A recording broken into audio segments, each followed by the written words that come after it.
सर्वांना नमस्कार। आज आपण ऑगस्ट महिना मेष राशीला कसा जाणार आहे हे आपण पाहत आहोत। सध्या मेष राशीला 7.5चा पहिला टप्पा सुरू आहे, तर त्याच्यामुळे आपण आपल्या आरोग्याची काळजी घेणं, मन शांत ठेवणं अत्यंत आवश्यक आहे। आणि इथे काय होतं, 7.5 म्हणजे आपल्याला 12वे शनी महाराज आहेत, त्याच्यामुळे काही कामांमध्ये विलंब जाणवू शकतो, पण केलेले प्रयत्न कधीही वाया जात नाहीत। कारण मेष राशीचा स्वभावच मुळात लढाऊ आहे। एकदा जर त्यांनी ध्येय निश्चिती केली, एकदा टार्गेट ठेवलं, तर ते पूर्ण केल्याशिवाय मेष राशीची लोक शांत बसत नाही। आणि हाच स्वभाव या महिन्यात तुमची सर्वात मोठी ताकद ठरणार आहे, हे तुम्ही लक्षात घ्या। बी पॉझिटिव्ह। शिक्षणाच्या दृष्टीने हा महिना अतिशय चांगला आहे। विशेषतः टेक्निकल शिक्षण आहे, स्पर्धा परीक्षा आहेत, संगणक, अभियांत्रिकी, कौशल्य आधारित जे काही अभ्यासक्रम आहेत, परदेशी शिक्षणासाठी प्रयत्न करणाऱ्या विद्यार्थ्यांसाठी सुद्धा चांगले परिणाम या महिन्यात नक्की मिळू शकतात। कला आणि क्रीडा क्षेत्रातील विद्यार्थ्यांनाही स्वतःचे कर्तृत्व दाखवण्याची संधी नक्की मिळणार आहे। मात्र चांगल्या यशासाठी नियमित अभ्यास आणि सातत्य चिकाटी आवश्यक राहील, कारण आपला हा 7.5चा काळ आहे, हे लक्षात ठेवा।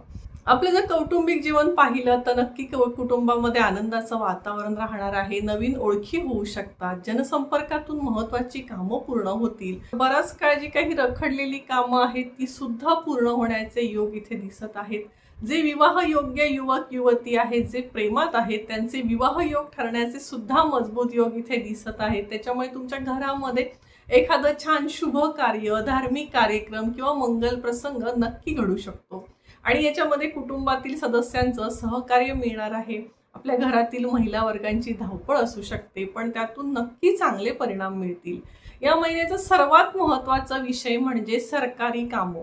आता शनी महाराज वक्री झालेले आहेत, त्याच्यामुळे अनेक दिवसांपासून जी काही रखडलेली कागदपत्र आहेत, परवानग्या आहेत, जे काही शासकीय प्रशासकीय कामं आहेत, जी काही तुमची अडकली आहेत, ती नक्की पूर्ण होऊ शकतात। पण त्यासाठी वेळ आणि पैसा खर्च करावा लागू शकतो, पण शेवटी समाधानही नक्की मिळणार आहे। कोर्ट कचेरीची कामं सुद्धा असतील, काय त्याही कामांना गती येऊ शकते। काहींना अनुकूल निकाल मिळण्याची सुद्धा शक्यता आहे। जमीन, घर, प्रॉपर्टीज, मालमत्ता किंवा स्थावर संपत्ती असतील, त्याच्याशी संबंधित जे काही व्यवहार आहेत ते सुद्धा पूर्ण होण्याच्या मार्गावर दिसत आहेत। मात्र नोकरी करणाऱ्यांनी विशेष काळजी घेणं जरा आवश्यक आहे। वरिष्ठांशी वाद टाळा। स्वतःचं मत जरी योग्य असलं तरी सुद्धा ते शांतपणे मांडणं आवश्यक आहे। जर राग येत असेल तर थोडा वेळ शांत बसा, नंतर विचार करा आणि बोला, पण पटकन बोलायचं नाही। कारण 7.5चा काळ सुरू आहे, त्याच्यामुळे डोक्यावर आधीच भार असतो, कामाचा ताण असतो आणि त्याच्यातून रिॲक्शन निघतात, पण त्याचे परिणाम हे दूरगामी होऊ शकतात। म्हणून ही काळजी घेणं आवश्यक आहे। पण निराश होऊ नका। शनिदेव तुमच्या प्रत्येक प्रयत्नांची नोंद घेत असतात आणि व्यवसाय करणाऱ्यांसाठी सुद्धा हा महिना चांगला आहे। अडकलेली उधारी परत मिळू शकते, त्याच्यामुळे आर्थिक जो काही ताण आला आहे तो नक्की कमी होऊ शकतो। जुन्या व्यवहारांमधून लाभ मिळू शकतो, मात्र खर्चांवर नियंत्रण ठेवणं अत्यंत आवश्यक आहे। विद्यार्थ्यांच्या शिक्षणासाठी किंवा भविष्यासाठी काही अतिरिक्त खर्च होण्याची शक्यता आहे, त्याच्यामुळे आर्थिक नियोजन करणं हे सगळ्यांसाठी अतिशय महत्त्वाचं आहे। कलाकार आहेत, खेळाडू आहेत, प्रशिक्षक, मीडिया क्षेत्रातील व्यक्ती आहेत, सर्जनशील काम करणाऱ्यांसाठी सुद्धा हा काळ अतिशय महत्त्वाचा आहे। याच्यातून नवीन संधी मिळू शकतात, तुमच्या कामाची दखल घेतली जाईल, काहींना मान सन्मान, प्रसिद्धी मिळण्याचे सुद्धा योग आहेत। एकूणच जर आपण मेष राशीसाठी पाहिलं तर ऑगस्ट हा महिना मेष राशीसाठी प्रगतीचा आहे। आता 7.5 आहे, शनी महाराज वक्री गतीमध्ये आहेत, त्याच्यामुळे थोड्या गोष्टी उशिराने होऊ शकतात, पण यश हे नक्की मिळणार आहे। सरकारी कामे, कोर्टाची प्रकरणे, मालमत्तेचे व्यवहार, शिक्षणाशी संबंधित विषयांमध्ये नक्की चांगली प्रगती होईल।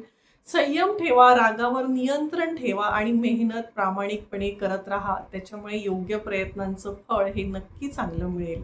आपण जर मेष राशीला या महिन्यात उपाय करायचा जर विचार करत असू तर 7.5 ज्यांना ज्या राशींना आहे त्यांनी कंपल्सरी रोज संध्याकाळी हनुमान चालीसा म्हणावी। दर शनिवारी ओम शम शनेश्वराय नमः या मंत्राचा जप करावा। काळे तिळाचं दान करू शकता आणि कोणतंही महत्त्वाचं काम पूर्ण होईपर्यंत हार मानायची नाही। हाच या महिन्यातील यशाचा मंत्र असेल। धन्यवाद। जय ज्योतिष।